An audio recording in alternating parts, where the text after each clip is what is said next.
कोल्हापुरातून पुणे बेंगलोर राष्ट्रीय महामार्गावरून आपल्या गावी रेठरे बुद्रुककडे जाणाऱ्या मोटारसायकलीवरील पती पत्नीला भरधाव कंटेनरनं धडक दिल्यानं कंटेनरच्या चाकाखाली येऊन मोटारसायकलवरील 25 वर्षीय श्वेता अक्षय चव्हाण यांचा जागीच मृत्यू झालाय।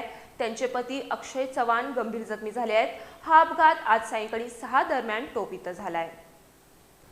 सांगली जिल्ह्यातील रेठरे बुद्रुक इथले 27 वर्षीय अक्षय चव्हाण आणि 25 वर्षीय त्यांची पत्नी श्वेता अक्षय चव्हाण हे दाम्पत्य कोल्हापूरमध्ये एका खासगी कंपनीत नोकरी करत होते। नेहमीप्रमाणे सुट्टी झाल्यानंतर ते आपल्या मोटारसायकल क्रमांक MH10C0856 वरून पुणे बेंगलोर राष्ट्रीय महामार्गावरून आपल्या गावी रेठरे बुद्रुक इथे निघाले होते।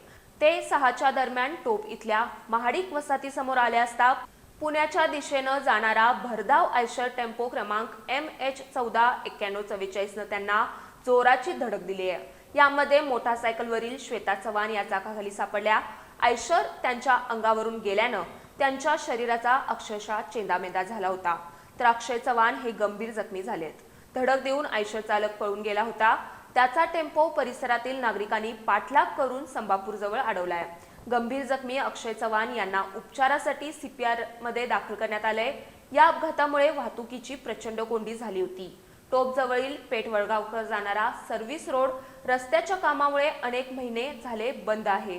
त्यामुळे या ठिकाणी अपघाताचं प्रमाण वाढलं असून अनेकांना आपला जीव गमवावा लागलाय।